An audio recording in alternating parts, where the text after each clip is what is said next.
Président. Ma question s'adresse à Monsieur le ministre de la Transition écologique et solidaire.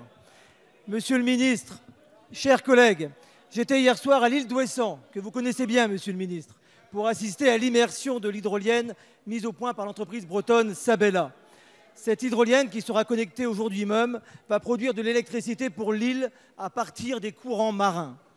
Avec l'éolien flottant et l'éolien posé, l'hydrolien est une des énergies marines renouvelables que nous devons développer et promouvoir comme l'ensemble des énergies renouvelables. Pourtant, aujourd'hui, Monsieur le ministre, les industriels de ce secteur tirent la sonnette d'alarme afin de demander un engagement clair, fort et lisible des pouvoirs publics à leur côté.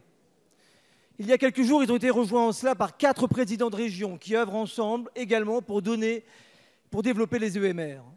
L'ensemble de ces acteurs demandent que des appels d'offres commerciaux soient intégrés pour les énergies marines renouvelables dans la prochaine programmation pluriannuelle de l'énergie.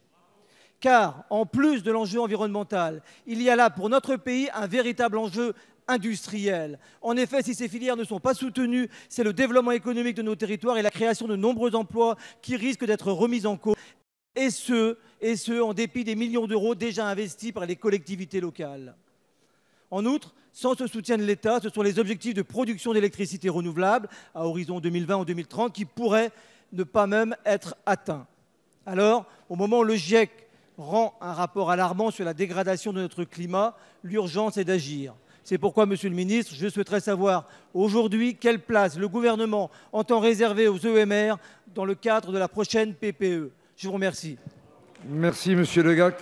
La parole est à Monsieur François de Rugy, ministre d'État, ministre de la Transition écologique et solidaire. Merci, Monsieur le Président, Mesdames et Messieurs les députés. Monsieur le député Legac, même si vous n'êtes pas le député d'Ouessant, vous avez bien fait de dire que, puisque c'est le président de l'Assemblée nationale, que je connais bien la situation des îles du Ponant, et elle devrait être un exemple de transition énergétique vers la diversification énergétique, vers les énergies renouvelables, vers les économies d'énergie, alors que malheureusement, on leur a imposé par le passé des centrales thermiques. Et c'est exactement ce que nous voulons faire à l'échelle nationale. Nous voulons, vous le savez bien, et je pourrais vous renvoyer aux annonces que nous allons faire dans les 15 jours sur la programmation pluriannuelle de l'énergie. Une stratégie énergétique pour la France qui repose sur la loi de transition énergétique de 2015, donc le cadre est posé.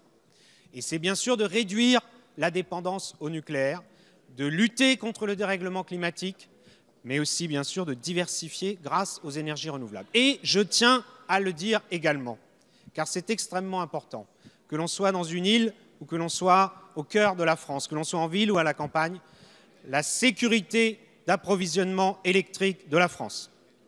Et enfin, la maîtrise du juste prix. Le juste prix pour le consommateur et le juste prix pour le producteur. Car si on ne peut pas financer les investissements, on ne fera ni développement des énergies renouvelables, ni investissement. Et si le prix était trop cher, c'est les consommateurs qui paieraient la facture. Voilà le cadre général qui est le nôtre. C'est ce que nous mettrons dans la programmation pluriannuelle de l'énergie. Vous le savez, c'est un objectif de 40% d'électricité renouvelable d'ici 15 ans. Et c'est l'objectif que nous allons tenir en donnant une déclinaison mode de production par mode de production. Et dans ce domaine, bien évidemment, l'éolien terrestre, l'éolien offshore, l'éolien flottant et même l'hydrolien, plutôt dans une logique de niche, pour les îles, pour des endroits isolés, tout cela trouvera sa place dans cette stratégie énergétique pour la France.